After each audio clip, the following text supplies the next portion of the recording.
We're really pleased to announce the Gallery Flex Item type. It's a great looking component that opens the door to doing some nice interactive elements in your Flex view or tab header.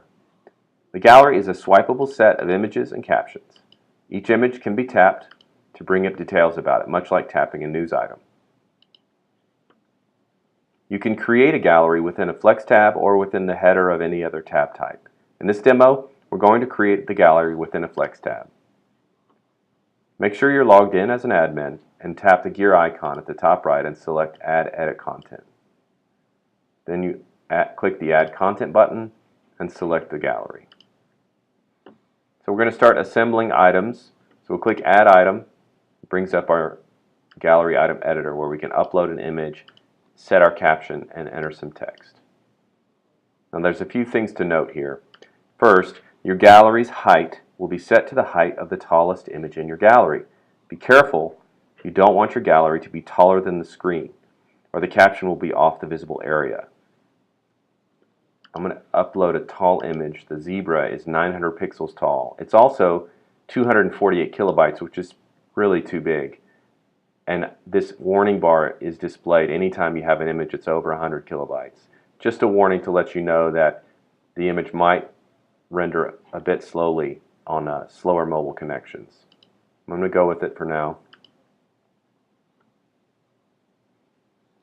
If your gallery is too tall, not to worry, you can constrain the height so that it displays properly on any screen size. We'll get to that in just a second. Alright, so that was a little slow because that image is kind of big, but I'll add my caption and I'll save it, and you can see it's kind of big. But the CSS tab here actually gives us some control at any of the three supported screen sizes, small, medium, and large. Right now we're sitting on a medium. You can see that this view is medium size, and I'll show you how to change that in a second. But what we can do is we can set a max height constraint, and for small screens I'm going to set it to 300 pixels and save it. I can copy this right here, and it'll just copy this style over to my medium tab. Here it is, and I'm going to make it a little bit taller for medium-sized screens. And I'm going to copy this over to large and make it a little bit taller, for large screens.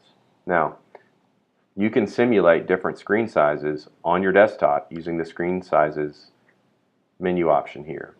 And you can see you can preview what it'll look like on all these different device types. Now when I make that switch, you can see the check mark is moved here to small. That means this is indeed a small screen. My image is, again, it's kind of big, and my internet connection's a little slow, so that was a rendering pause there. Now let's say I wanted to see what it looks like on medium. Well, I can go, well, we just flip our iPhone 6 Plus on its side, and now it's medium, right? So I can preview it here. Maybe a little too tall. So I can shrink it. And you want to see large, let's go to iPad size. Okay, so that's large. Preview it. Yeah, looks pretty good. Okay, so I'll hit save. And now we've got the beginnings of a nice gallery. Another issue is the order of your items. Under the hood, these items are actually news items with a published date. The gallery displays the most recent items first. So to reorder items, you can back or forward date the item using the Date tab. Let me show you that.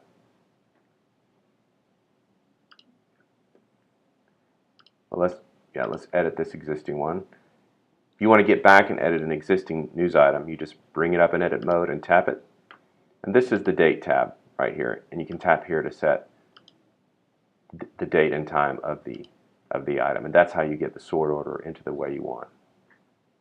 Now if I just add another one, it's going to show up in front of zebras because it was created more recently than zebras.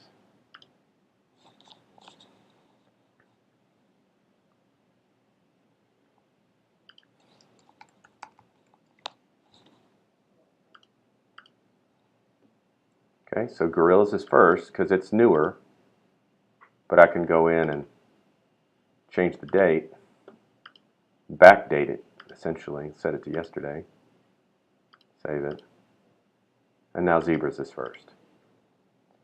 Finally, since these are news items, you can additionally assign a call to action on the news item to prompt users to tap something from the modal. So if I go in here and get to my call to action, I can add a link out button to a URL, launch an email, a phone call, a map, an in-app destination.